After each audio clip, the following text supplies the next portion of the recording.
है, इसकी शुरुआत मैंने तब की थी जब मैं डबलिन से वापस भारत लौट रहा था, लगभग 9-10 महीने के प्रवास के बाद।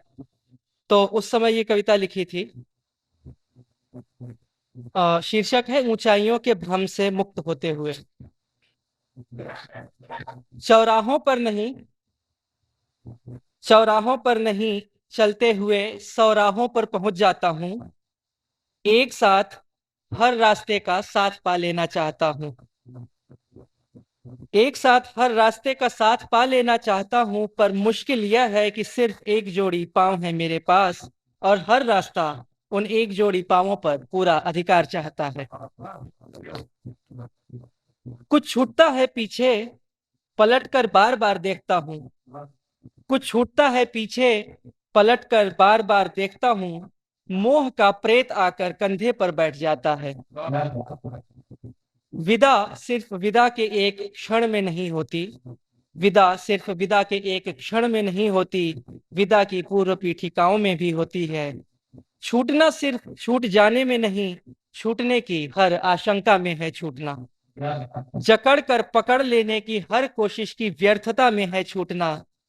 हर चीज को अपने ढंग से गढ़ने की कैसी बेतरतीब जिद। जिद तो हाथों से 20 कामों को ठान लेने की, कितनी योजनाएं कितने प्रयोजन अंततः व्यर्थ में बिला जाने को।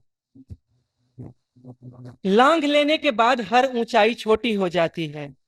लांघ लेने के बाद हर ऊंचाई छोटी हो जाती है। किसी कुटिल अदृश्य आवाज के इशारे पर और बड़ी ऊंचाई की तलाश चालू हो जाती है। किसी ने कहा है किसी ने कहा है कि एवरेस्ट पर पड़ी हर लाश के भीतर कभी अदम्य ऊर्जा से भरी एक आत्मा थी। किसी ने कहा है कि एवरेस्ट पर पड़ी हर लाश के भीतर कभी अदम्य ऊर्जा से भरी एक आत्मा थी। बाहर की चोटियां जीत लेने पर भी भीतर का अविजित शिखर करता है अट्टहास।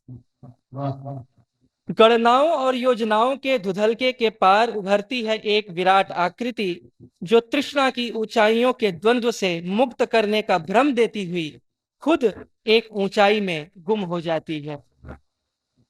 ऊंचाइयों के पार ऊंचाइयां, अंतिम ऊंचाई कहाँ है? कम से कम कल्पना की संभावनाओं में तो नहीं ही है।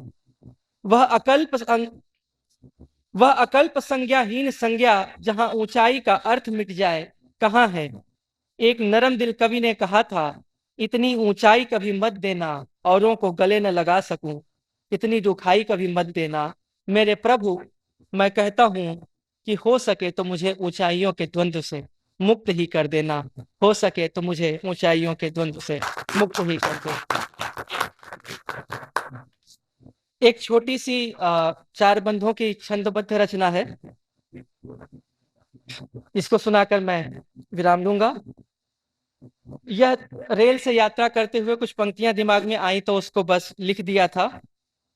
कविता इस तरह है। भूमि के विस्तार पर गतिमान सी यह वक्र रेखा, भूमि के विस्तार पर गतिमान सी यह वक्र रेखा, रोशनी के चीर पर यह रोशनाई कौन है? भूमि के विस्तार पर गतिमान सी यह वक्र रेखा, रोशनी के चीर पर यह रोशनाई कौन है?